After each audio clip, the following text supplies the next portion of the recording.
Hey guys, welcome back. So we have a broken bale here. I believe this is off a 627 cat scraper. See our failure. It doesn't appear it failed on the weld. It seemed like a material failure, but it's probably due to operator error, turning under a load or something of that nature. So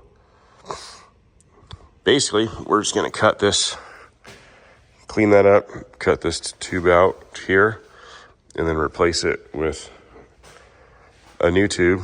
We're gonna leave that side alone, but we are going to clean all this up and do a crack test, make sure there's no cracks present.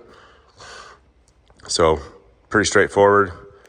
I don't have a jig for the smaller one, but I do have a jig for the bigger ones, the 37s and the 57s. But I have the measurements and what it's supposed to be, so we'll kind of probably make something up on the table for this project just to make sure the eyes go back in the correct location. So, all right, well, let's get to cutting and gouging here. Okay, so the first machine we're going to use on this, Hypotherm Power Max 65. In our shopping cart that we did not steal, found it at the scrapyard.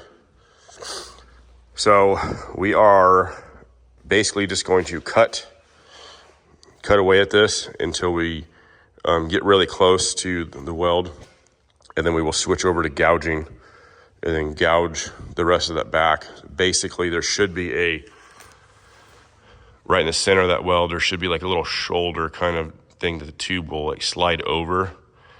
So we'll see if we can expose that. I can tell this has been built, or these tubes have been replaced at least 2 or 3 times. So I don't know if it's on there.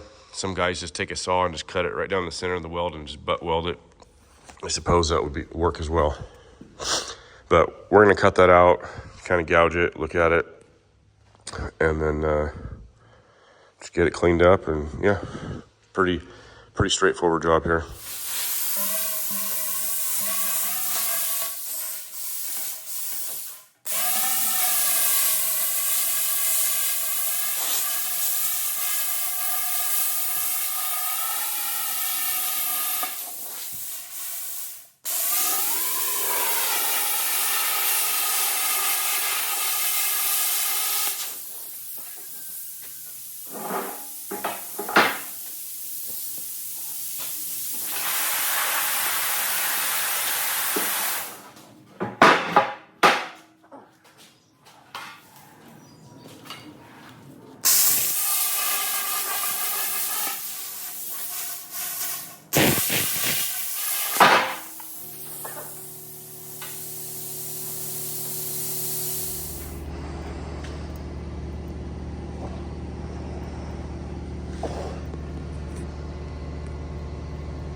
Okay, so we kind of got everything cut. A good terminology for this is we've got all the fat trimmed off of our piece. And now we're gonna come in with a paring knife with gouging, and we're going to very detailed trim our piece before we throw it in the oven. Okay, so this piece, there was no step on the inside like the other piece has. So I cut it at the length that it was cut off before. I could see like a bandsaw mark. And then I just beveled the weld back. So that will be our bevel. Obviously, we're gonna have to clean that up with a grinder, but that'll be our bevel fit. And then the new tube will also bevel that. But this one, you can see how that piece kind of sticks out. So the tube kind of has something to like sit on. Probably helped align it when they did it factory. So now we're gonna remove this weld. So hopefully remove any, impurities or anything that's in there. It's gonna give us our bevel for our weld, but it's also going to, you don't really want to rely on someone else's weld. I mean, who knows, that could be original cat weld buried in there somewhere. We'll try to get all that out, that we can put fresh, clean weld in there so we know it's nice and good. Okay, let's get to gouging.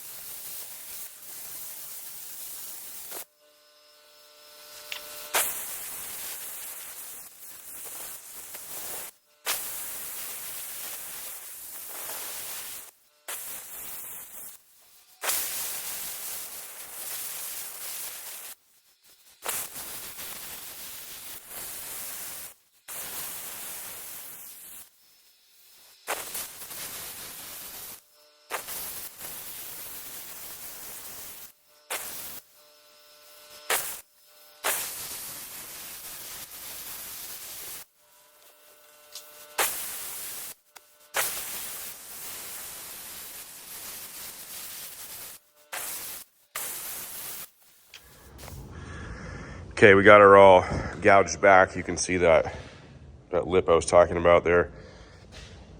So we're gonna run over this with the hard wheel, and then we'll probably hit it with the Cubitron after that.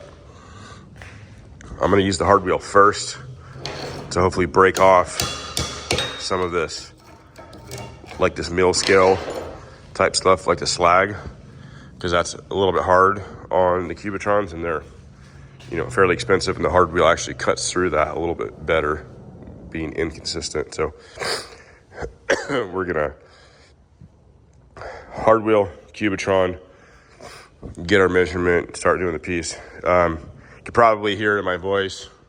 I do sound kind of sick and not really feeling too well today, but tried sitting in the house and just can't take it. Gotta come do something. So I figured this is a nice, easy project to kind of take my time on and knock it out. So, all right, let's get to grinding.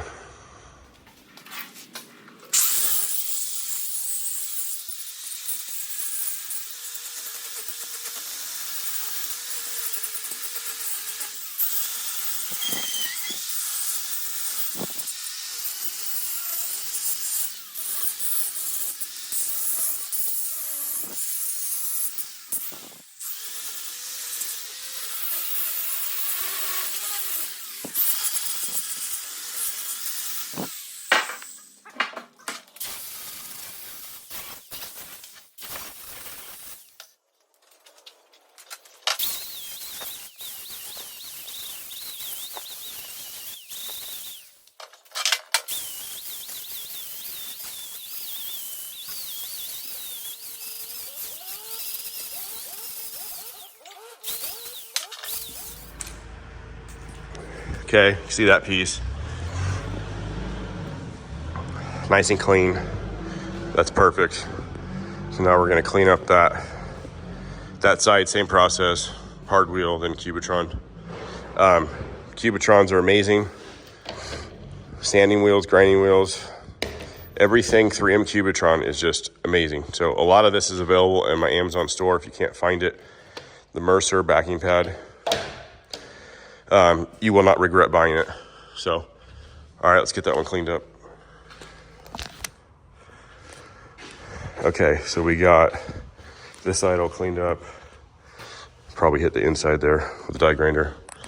So now we're gonna clean the table off and then get the ears mocked up in the correct location, and then we will cut our tube. Okay, we got this shimmed into place where I think everything is gonna line up just right. It's kind of hard to go off. There's nothing really square, but like those faces are square to each other, and then it's obviously I have the center to center measurement. That's dead on. That's the most important part. And then we have the bar in here because these are spherical bearings. So if the other side was pulling on it a little bit, you'd see it, and you can see it's nice and straight. So being spherical bearings, this could be off a decent amount and it would still work. I think there's like a 1/2 inch on each side, if I remember right. So there's a lot of room to play here, but obviously we want to get it as close as possible to avoid binding and anything like that. And then if you're wondering what this is where the ram mounts, and it pulls back and lifts the bail up and down. So, all right, let's get our piece cut and then beveled and stick her in there.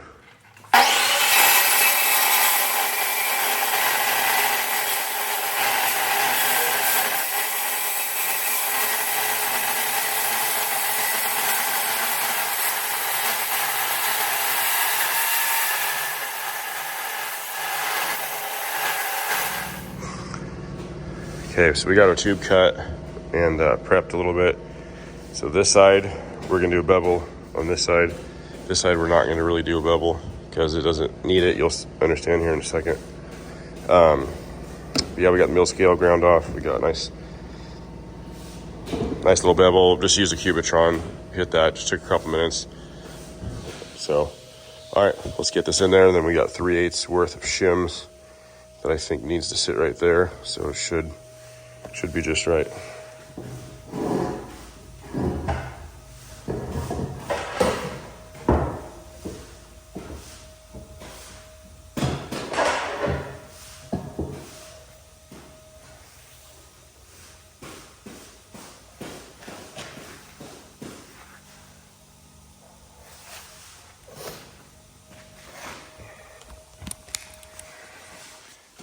Okay, you can see we got a real nice gap, nice landing, everything right there looks pretty good. Be a real nice root pass. And that one, we don't need a bevel because we will easily be able to reach right in there and tie that root together. So beveling this would not give you any more strength on this particular situation. Okay, we're gonna probably tack it together with hardwire and then get some dual shield.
Okay, we got a root pass in there with hardwire.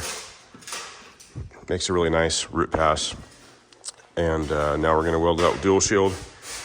Lincoln 71A75, 1/16, running at about 25 volts and 350% on the wire.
All right, we got that.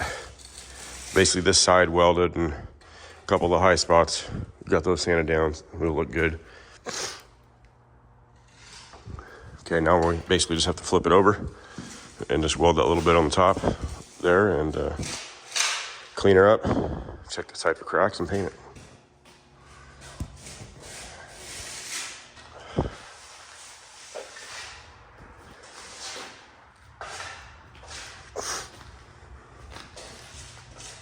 Just a little bit of cleanup, be perfect. All right, let's get her welded.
Okay, so it's the next day. I just was feeling too bad, couldn't finish it. But upon flipping this over, we can definitely see it's cracked right there. So now we're gonna gouge that out and weld that up too.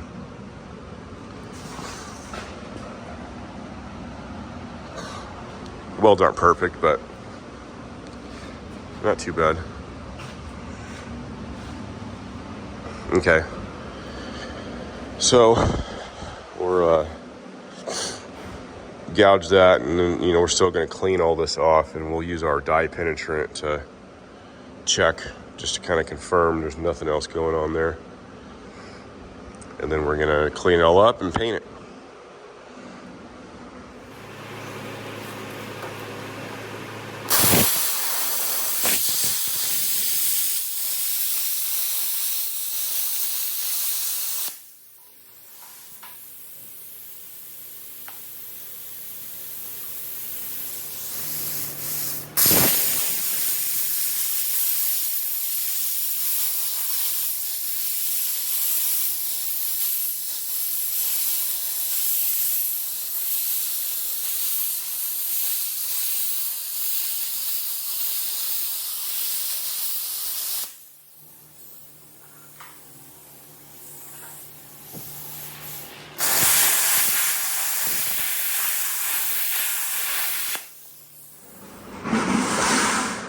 So that crack was a surface crack. It didn't go all the way through, but it gouged it out a little bit deeper just in case. So we're gonna get that welded up now and then get it cleaned off.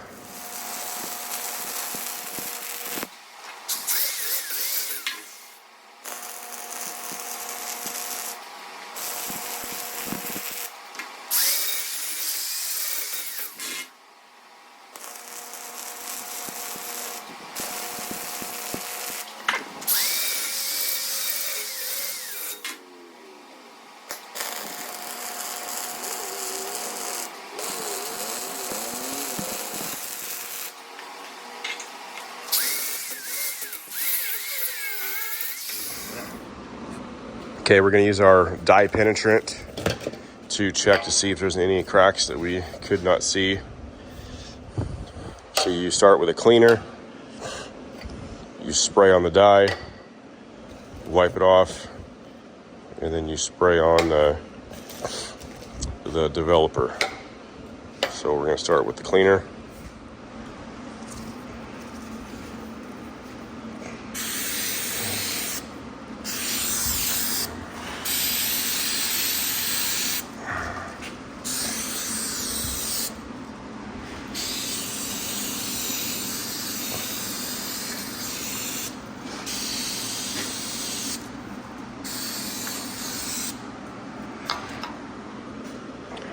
let that dry. It dries pretty quick. Now you spray the dye.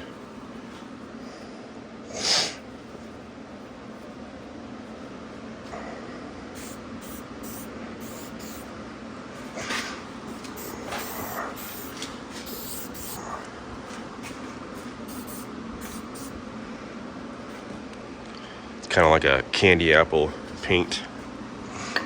Let's make sure it's dry.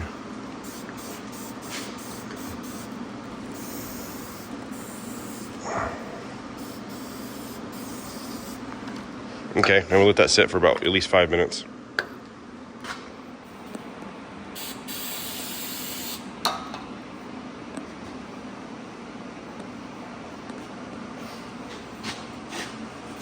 We wipe the dye off of everything on the surface. Let that dry for a second. Hopefully this is it.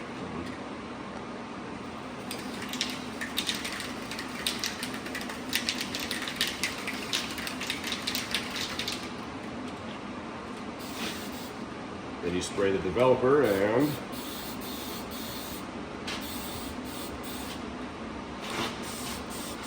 see all the impurities.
See anything.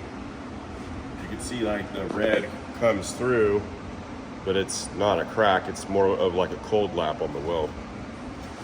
So, all right, we'll get this cleaned up and get it painted.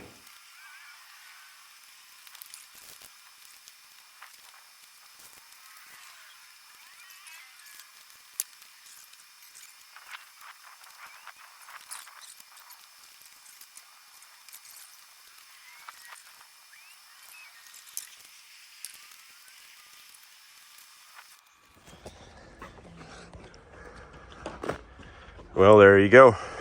Finished product.